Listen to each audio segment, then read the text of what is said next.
Hello student, ये पिछले video में हम लोग ने पढ़े थे जो गैमीटोजेनेसिस था। गैमीटोजेनेसिस उस गैमीटोजेनेसिस का जो दो पार्ट था, एक स्पर्मेटोजेनेसिस और दूसरा था कौन, oogenesis। मतलब यहाँ पर हम लोग स्पर्म का किस तरह से फॉर्मेशन हो रहा था वो चीज़ देखे थे। उसके बाद हम लोग यहाँ पर देखे थे ओवम का फॉर्मेशन कैसे होता है, वो चीज़ देखे थे। अब देखिए यहाँ तक तो हम लोग गैमीटोजेनेसिस पढ़ रहे थे। अब आज हम लोग पढ़ने वाले हैं फर्टिलाइजेशन। तो फर्टिलाइजेशन में क्या करेंगे, स्पर्म और ओवम तो बना हुआ है, अब दोनों को क्या कराना है, फ्यूज कराना है। उसी को हम लोग बोलेंगे फर्टिलाइजेशन। तो फर्टिलाइजेशन क्या होता है, तो हैप्लॉइड जो मेल गैमीट है और हैप्लॉइड जो फीमेल गैमीट है, ये दोनों को फ्यूज कराते हैं और फ्यूज कराने के बाद जो डिप्लॉइड क्या बनाता है, डिप्लॉइड जाइगोट बनाता है। यही प्रोसेस कहलाता है फर्टिलाइजेशन। तो इसी के बारे में आज हम लोग बात करने वाले हैं, फर्टिलाइजेशन के बारे में। तो चलिए हेडिंग लगाइए, फर्टिलाइजेशन क्या होता है, यहीं से हम लोग पढ़ेंगे। फर्टिलाइजेशन मतलब हम लोग स्पर्मेटोजेनेसिस और oogenesis, या इससे हम लोग बोले तो गैमीटोजेनेसिस के बारे में एक प्रोसेस कंप्लीट किए हुए हैं। अब सेकेंड हम लोग पढ़ रहे हैं फर्टिलाइजेशन। तो हेडिंग लगाइए फर्टिलाइजेशन। और फर्टिलाइजेशन को हम लोग बोलते हैं निषेचन। फर्टिलाइजेशन को क्या बोलते हैं, निषेचन। तो निषेचन क्या है, तो निषेचन होता है जब मेल गैमीट और फीमेल गैमीट फ्यूज करता है और डिप्लॉइड जाइगोट बनाता है, तो इस प्रोसेस को हम लोग बोलते हैं क्या, निषेचन कहते हैं। तो लिख लेते हैं definition. It is very most important process of reproduction in which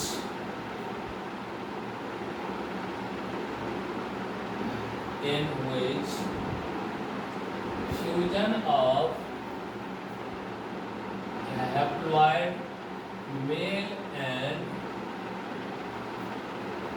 female gamete, haploid male and female gamete to form diploid zygote, तो मतलब क्या हुआ कि it is very most important process of reproduction का क्या है, एक इम्पोर्टेंट प्रोसेस है जिसमें फ्यूजन होता है किस, कौन कौन, haploid male and female gamete. Haploid male and female gamete का क्या मतलब, हैप्लॉइड मेल गैमीट होता है तो male gamete sperm, female gamete ovum. तो वही हम डायरेक्ट लिखें कि मेल और फीमेल गैमीट का फ्यूजन होगा जिसमें क्या बनाएगा, डिप्लॉइड जाइगोट बनाएगा। तो यही प्रोसेस कहलाता है फर्टिलाइजेशन, या इसको हम लोग शॉर्ट फॉर्म में ऐसे भी लिख सकते हैं, the fusion of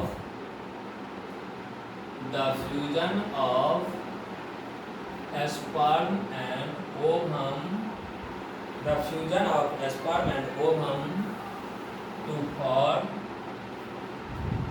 diploid zygote is called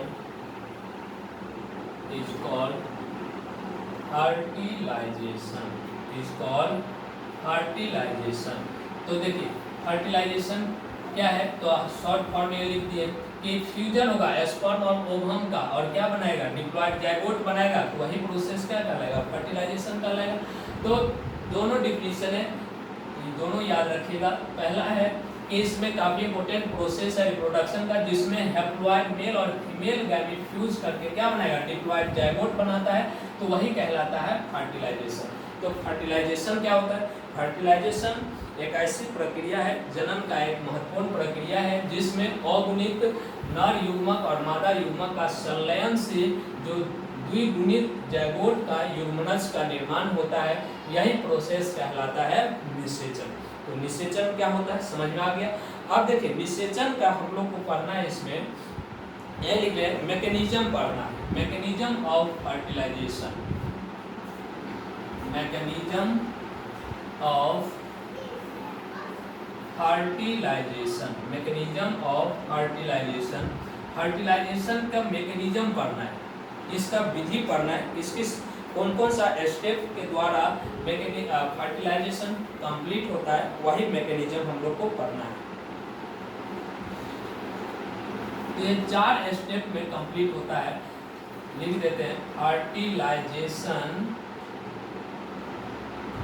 fertilisation process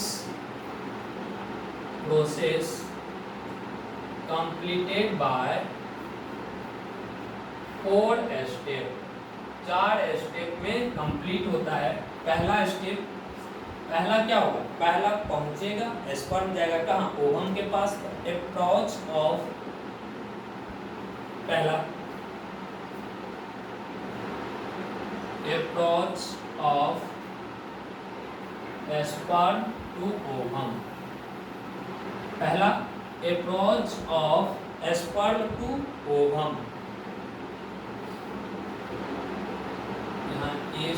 approach of sperm to ovum, मतलब स्पर्म जो होगा पहुंचेगा कहाँ, ओवम के पास। पहला शुक्राणु को अंडाणु तक पहुंचना, शुक्राणु को अंडाणु तक पहुंचना, पहला प्रोसेस क्या होगा, पहला प्रोसेस होगा अप्रोच ऑफ स्पर्म, स्पर्म का पहुंचना कहाँ, ओवम तक। तो वही लिखे शुक्राणु को अंडाणु तक पहुंचना पहला। अब पहुंचेगा, पहुंचने के बाद पेनिट्रेट करेगा ओवम में, penetration of ovum, penetration of ovum by sperm, sperm के द्वारा क्या होगा, ओवम में पेनिट्रेट होगा, छिद्र होगा,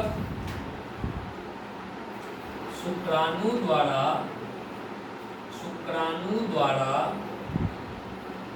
अंडाणु में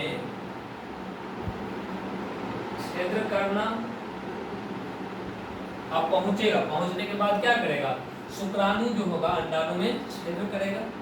तीसरा एक्टिवेशन होता है, activation of ovum, activation of ovum मतलब ओवम की सक्रियता, ओवम मतलब अंडाणु, अंडाणु की सक्रियता,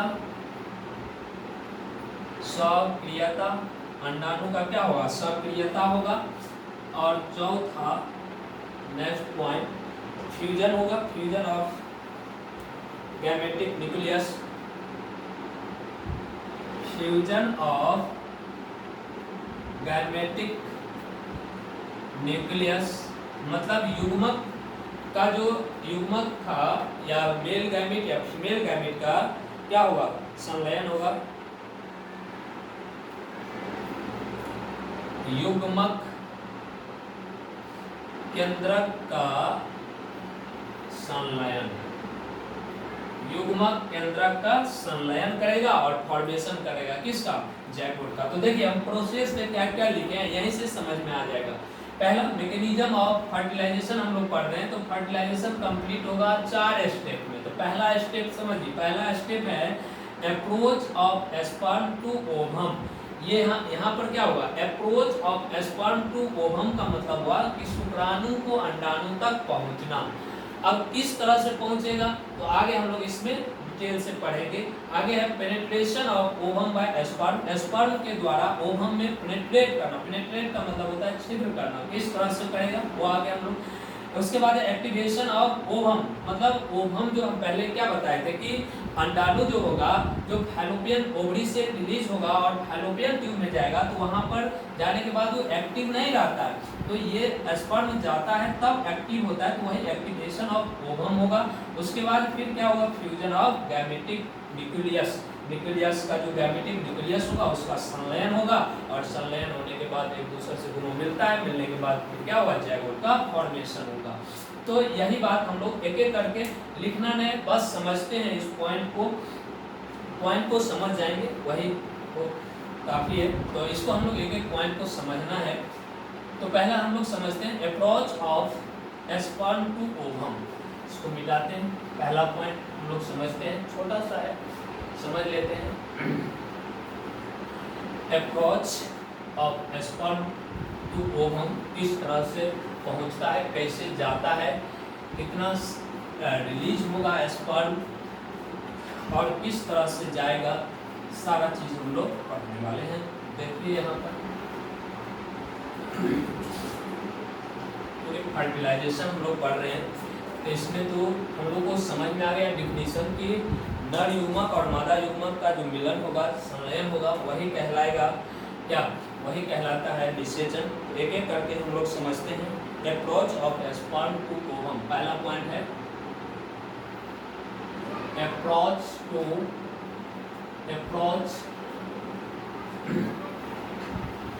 ऑफ स्पर्म टू ओवम, मतलब यहाँ भी हिंदी लिख देते हैं, शुक्राणु को अंडाणु तक पहुंचना, शुक्राणु को अंडाणु तक पहुंचना, शुक्राणु को अंडाणु तक पहुंचना। तो कैसे पहुंचता है, देखिए यहाँ पर सबसे पहला बात कि यहाँ पर जो पहुंचेगा, हम लोग क्या जानते हैं, हम लोग जानते हैं कि अगर मान लीजिए मेल गैमीट है, मेल गैमीट क्या है, स्पर्म है, और यहाँ है फीमेल गैमीट है, फीमेल गैमीट ओवम है। अब ये दोनों एक दूसरे से क्या होगा, मिलेगा। पहला एक हम लोग पढ़ चुके हैं कि स्पर्म जब फर्टिलाइजेशन होने के लिए स्पर्म को जाना पड़ेगा ओवम के पास, या ओवम जाएगा स्पर्म के पास। तो यहाँ पर ओवम तो स्पर्म के पास जा नहीं सकता। क्यों नहीं जा सकता है, क्योंकि ये क्या होता है, नॉन मोटाइल होता है, इसीलिए ओवम नहीं जा सकता स्पर्म के पास। और कौन जाएगा, तो स्पर्म जाएगा कहाँ, ओवम के पास। क्यों, क्योंकि ये मोटाइल होता है। तो इसको जाना है कहाँ, ओवम के पास, और जाने के बाद जो मिलेगा, इसी प्रक्रिया को हम लोग बोलते हैं फर्टिलाइजेशन। तो जाता है और मिलता कैसे है, वही चीज बनना, और बनाने के बाद यहाँ पर क्या बनाएगा, जाइगोट बनाता है। तो देखिए यहाँ पर तो मिलेगा कैसे, जाएगा और किस तरह से मिलता है, वही प्रोसेस हम लोग यहाँ पर पढ़ने वाले हैं। इसमें approach of sperm to ovum, मतलब शुक्राणु को अंडाणु तक पहुंचना, कैसे पहुंचता है, वही बात हम लोग को समझना। अब देखिए इसमें ज़्यादा हम लिखेंगे नहीं, बस समझा देते हैं कि अब approach of sperm to ovum, शुक्राणु को अंडाणु तक पहुंचना। तो सबसे पहला बात, जो मेल होता है, मेल, उस मेल में जो सीमेन बाहर आएगा, क्या आएगा बाहर, सीमेन।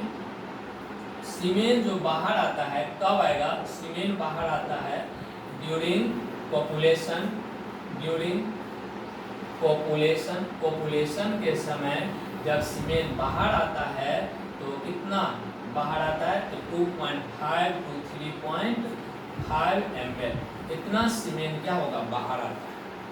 समझिएगा, मेल से सीमेन क्या होगा, बाहर आएगा, या रिलीज लिख देते हैं, रिलीज सीमेन, मेल से सीमेन बाहर आएगा कब, ड्यूरिंग पॉपुलेशन के दौरान, कितना, 2.5 से 3.5 ml, इतना सीमेन बाहर आता है।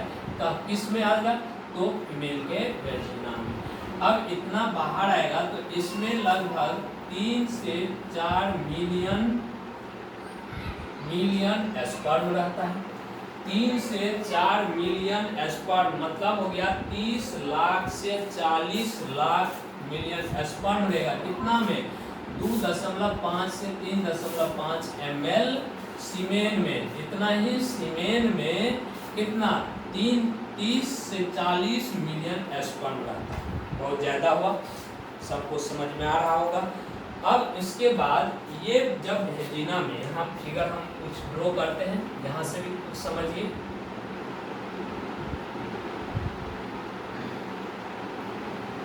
ये हम फीमेल रिप्रोडक्टिव सिस्टम का कुछ इस तरह का पार्ट बना रहे हैं।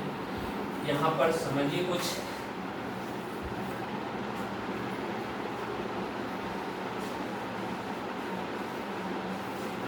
यहाँ देखिए।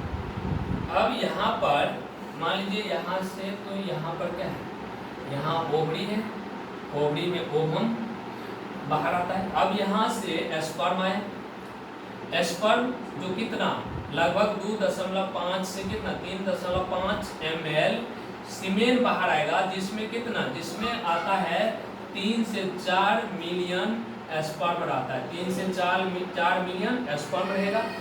अब इसमें इतना भारी संख्या में है, जब पॉपुलेशन के दौरान फीमेल के वेजिना में इतना सीमेन रिलीज होगा, तो ये फिर क्या होगा, उस सीमेन में इतना 3 से 4 मिलियन स्पर्म रहता है। अब ये स्पर्म क्या होगा, ऊपर की तरफ मूव करता है। ये स्पर्म ऊपर की तरफ मूव किया, कुछ इधर गया, कुछ इधर जाता है, इस तरह से मूव करता है। इसका जो मूविंग जो होगा 1 मिनट में ये जो मूव करता है, मूव करेगा, देखिए मूव करता है, इसका टाइम है 1 मिनट में लगभग 1.5 से 3 मिलीमीटर, 1.5 to 3 mm पर मिनट। अब यहाँ समझिए कि मूव करेगा स्पर्म कितना, 1.5 से 3 मिलीमीटर पर मिनट, मतलब 1 मिनट में थोड़ा सा आगे बढ़ता है।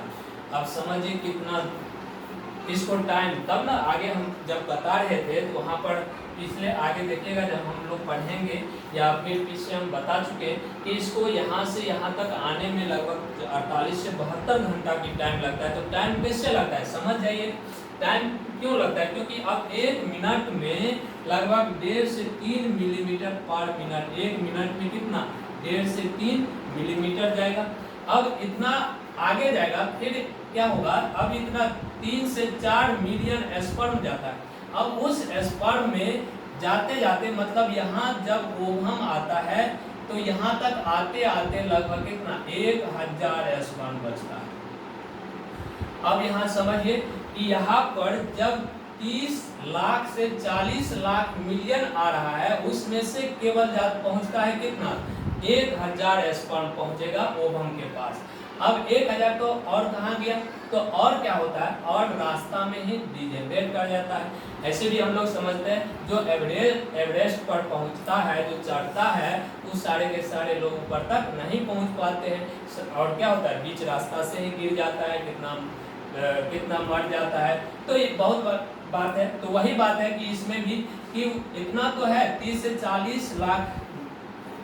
40 लाख स्पर्म, वो पूरा का पूरा वहां नहीं पहुंच पाता है, केवल पहुंच पाता है कितना 1000 स्पर्म ही वहां पर पहुंचेगा।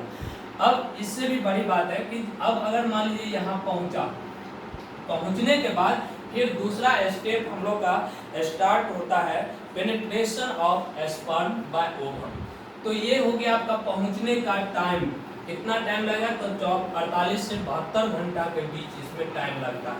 तो एक बार और इसको समझ लीजिए, इसमें हम लिखाए हैं कुछ नहीं, बस इसमें इतना बात समझिए कि स्पर्म है रिलीज करेगा सीमेन का, कब, ड्यूरिंग पॉपुलेशन के समय, कितना 2.5 से मतलब 2.5 to 3.5 ml सीमेन, और उस सीमेन में लगभग 3 से 4 मिलियन स्पर्म रहेगा, और वो 3 से 4 मिलियन स्पर्म ओवम तक जाते जाते कितना बचेगा, केवल 1000 बचेगा। और इसका जो स्पीड होता है, स्पर्म का जाने का जो स्पीड होता है, वो स्पीड होता है कितना 1.5 to 3 मिलीमीटर पर मिनट होता है। तो अब यहाँ तक जाते जाते पहुँचा कितना 1000 स्पर्म। तो ये पहुँच गया, यही था हम लोग का टारगेट कि शुक्राणु को अंडाणु तक पहुँचाना था। कैसे पहुँचाना था, किस तरह से, तो ये समझ गए होंगे कि यहाँ से वेजिना से सर्विक्स से होते हुए यूटेरस, और यूटेरस के बाद फिर फैलोपियन ट्यूब में यहाँ तक पहुँचा। अब सेकेंड स्टार्ट होता है, हम लोग सेकेंड समझते हैं, penetration of ovum by sperm. तो इसको हम मिटाते हैं, आगे फिर समझते हैं। सेकेंड पॉइंट है, 4 स्टेप से कंप्लीट होता है। Next point, penetration of ovum by sperm, मतलब हुआ शुक्राणु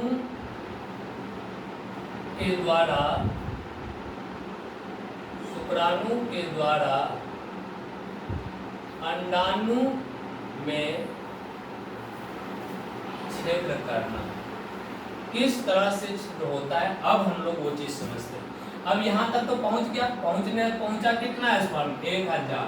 अब इस 1000 में केवल एक ही स्पर्म क्या होगा, पेनिट्रेट करेगा। और किस तरह से पेनिट्रेट करता है, तो देखिए जब हम स्पर्म का स्ट्रक्चर बता रहे थे तो वहाँ बताए थे कि कैप लाइक स्ट्रक्चर होता है। उस कैप लाइक स्ट्रक्चर को स्पर्म में सबसे ऊपर पर हेड पार्ट पर क्या होता है, कैप लाइक स्ट्रक्चर होता है। कैप लाइक स्ट्रक्चर, उस कैप लाइक स्ट्रक्चर को हम लोग एक्रोसोम बोलते हैं। क्या बोलते हैं, एक्रोसोम बोलते हैं। अब ये एक्रोसोम जब यहाँ पहुँचता है, कहाँ, फैलोपियन ट्यूब में, जब एम्पुला रीजन में वहाँ पहुँचता है, पहुँचने के बाद ये एक्रोसोम क्या करता है, एक हार्मोन एक एंजाइम सेक्रेट करता है। और एंजाइम का नाम है लाइसिन एंजाइम। एंजाइम सेक्रेट करता है और एंजाइम कौन है, लाइसिन एंजाइम। Lysine enzyme. अब ये लाइसिन एंजाइम क्या करता है, अब ये हम लोग पढ़े थे पिछले वीडियो में, हम लोग देखे थे कि ओवम का जो स्ट्रक्चर था, ओवम का स्ट्रक्चर, वो ओवम का स्ट्रक्चर पहला तो था सेल्स ऑफ कोरोना रेडियाटा, एक था जोना पेलुसिडा। तो ये लाइसिन एंजाइम क्या करता है, इसको डिजॉल्व कर देता है। जो ओवम का जो बाहर का जो सेल था, सेल्स ऑफ कोरोना रेडियाटा और पेनुस जोना पेलुसिडा, उसको ये लाइसिन एंजाइम क्या करता है, डिजॉल्व कर देता है। और डिजॉल्व करने के बाद उसके अंदर वो चला जाता है स्पर्म। और अंदर जो जाता है तो अंदर केवल हेड पार्ट जाता है और टेल पार्ट क्या हुआ, कट के बाहर आ जाता है। तो केवल हेड पार्ट जाता है कहाँ, अंदर। तो पेनिट्रेशन कैसे हुआ, पेनिट्रेशन समझ में आ गया। और ये पेनिट्रेशन जो चलता रहता है, मतलब अब यहाँ पर मान लीजिए ओवम है, अब यहाँ ढेर सारा 1000 क्या है स्पर्म पहुंचा हुआ है। अब ये सब कोशिश कराए, ये पेनिट्रेशन का जो टाइमिंग है लगभग 30 मिनट तक चलता है। 30 मिनट तक ये प्रोसेस चलता रहता है कि सब जितना भी स्पर्म है सब अपना लगाता रहता है, जुगाड़ फिट करते रहता है कि किस तरह से अंदर जाया जाए। तो किस तरह से अंदर जाया जाए, तो ये सब के सब 30 मिनट तक लगभग होड़ मचता है। मतलब सब अपना अपना क्या करता है, जुगाड़ फिट करता है कैसे जाए। तो लास्ट में क्या होता है कि जो वहाँ पर जाता है सबसे पहले वो एक्रोसोम, जो स्पर्म जाएगा उस स्पर्म का जो एक्रोसोम होगा वो लाइसिन एंजाइम निकालेगा। और लाइसिन एंजाइम के द्वारा क्या होता है, उसका जो ओवम का वाल होगा वो वाल को डिजॉल्व करता है। और डिजॉल्व करने के बाद इसका जो हेड पार्ट होगा स्पर्म का वो अंदर जाएगा और टेल पार्ट क्या होगा, कट के बाहर आ जाएगा। तो यही है पेनिट्रेशन। तो किस तरह से पेनिट्रेशन किया वो चीज़ हम लोग जाने, और इसको लगभग 30 मिनट तक लगता है ये प्रोसेस होने में। तो यहाँ तक समझ में आए। अब नेक्स्ट हम लोग इसमें समझते हैं एक्टिवेशन ऑफ ओवम। ओवम का एक्टिवेशन मतलब यहाँ पर हम लोग समझेंगे नेक्स्ट पॉइंट में activation of ovum. Activation of ovum, अंडाणु की सक्रियता, अंडाणु की सक्रियता, अंडाणु की सक्रियता। अब देखिए अंडाणु की सक्रियता का मतलब क्या है। अब यहाँ पर अंडाणु की सक्रियता है, अंडाणु जो बाहर निकलता है ओवुलेशन प्रोसेस के द्वारा, ओवुलेशन प्रोसेस के द्वारा जो अंडाणु बाहर निकलता है वो अंडाणु सेकेंडरी oocyte के रूप में रहता है। अब वो सेकेंडरी oocyte के, ये अंडाणु है मान लीजिए ओवम, ये सेकेंडरी oocyte के रूप में, सेकेंडरी oocyte सेकेंडरी oocyte के रूप में क्या होगा, फिर से फिगर बना,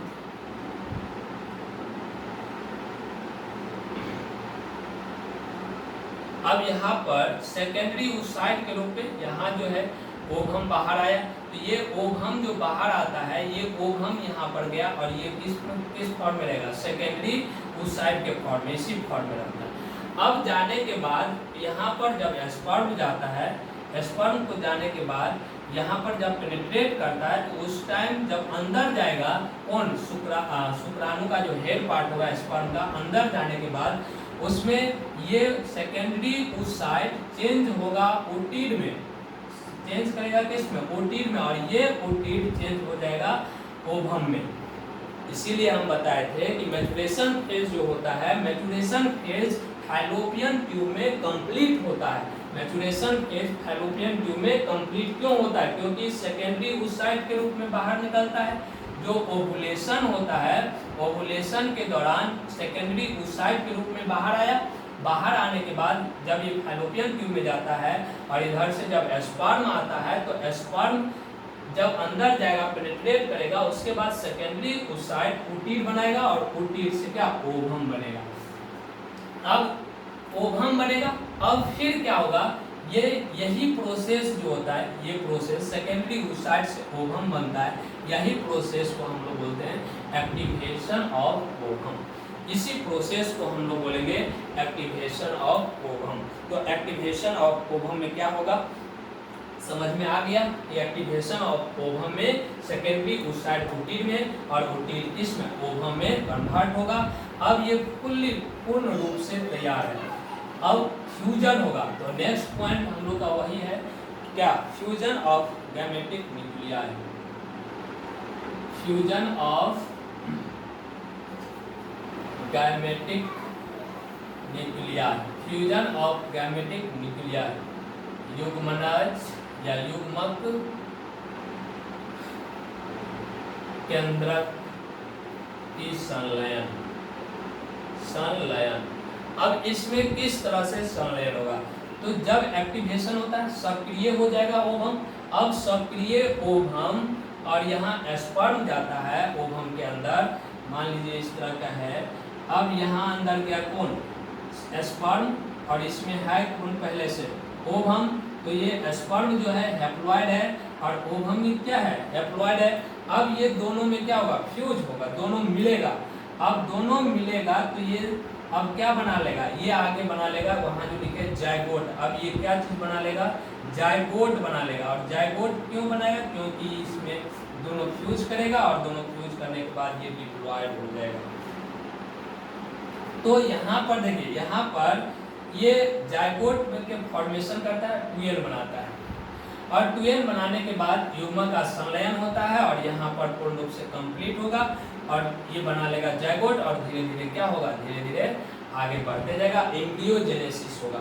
अब ये आएगा यहाँ पर इम्प्लांटेशन करेगा, जो कि हम लोग नेक्स्ट जो प्रोसेस है उसमें समझेंगे। तो फर्टिलाइजेशन किस तरह से होता है समझ में आ गया होगा मेरे ख्याल से। तो पहला अप्रोच ऑफ स्पर्म है, स्पर्म को of sperm to ovum, ovum तक कैसे पहुंचता है तो सब हम बता दिए हैं कि जब पॉपुलेशन होगा, सीमेन आएगा बाहर, लगभग 2.5 से 3.5 ml उतना सीमेन को इजाकुलेट होगा और वेजिना के द्वारा अंदर आएगा, और उस सीमेन में लगभग 3 से 4 मिलियन स्पर्म होगा, और वो सारा चीज आएगा कहाँ, आते आते ओवम तक आते आते लगभग 1000 स्पर्म ही पहुंच पाएगा।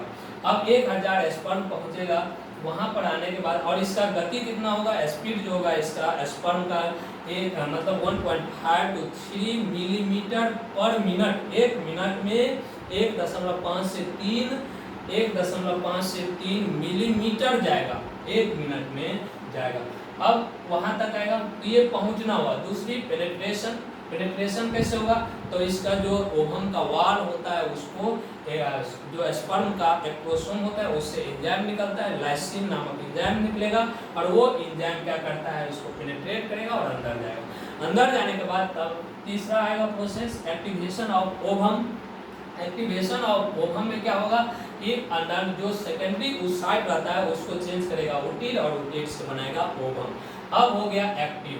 अब एक्टिव होने के बाद दोनों मिलेगा तो नेक्स्ट आएगा step fusion of gametic nuclear. अब उसमें क्या होगा, फ्यूजन करेगा, दोनों फ्यूज होगा। अब फ्यूज होने के बाद जो स्पर्म होगा, हैप्लॉइड स्पर्म रहेगा और हैप्लॉइड ओवम रहेगा, वो बना लेगा, दोनों एक साथ मिलेगा और वो बना लेगा जाइगोट, डिप्लॉइड जाइगोट बना लेगा। तो यही यहाँ तक का जो प्रोसेस होता है उसी को हम लोग बोलते हैं फर्टिलाइजेशन। तो देखिए यहाँ तो हम लोग सिंपल समझ लेते हैं कि स्पर्म है ओवम है दोनों मिला फर्टिलाइजेशन हो गया, लेकिन फर्टिलाइजेशन होने में कितना टाइम लगता है, कैसे क्या लगता है, समझ में आ गया होगा प्रोसेस। तो यही था फर्टिलाइजेशन की प्रोसेस।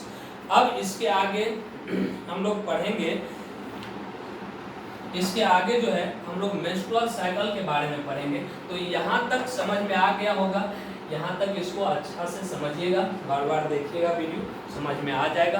तो आज यहीं तक रहने देते हैं, फर्टिलाइजेशन तक हम लोग ने कंप्लीट किया। अब हम लोग नेक्स्ट वीडियो में हम लोग जानेंगे मेंस्ट्रुअल साइकिल के बारे में। तो आज रहने दीजिए इतना ही, नेक्स्ट वीडियो में फिर आगे हम लोग बात करेंगे। Thank you.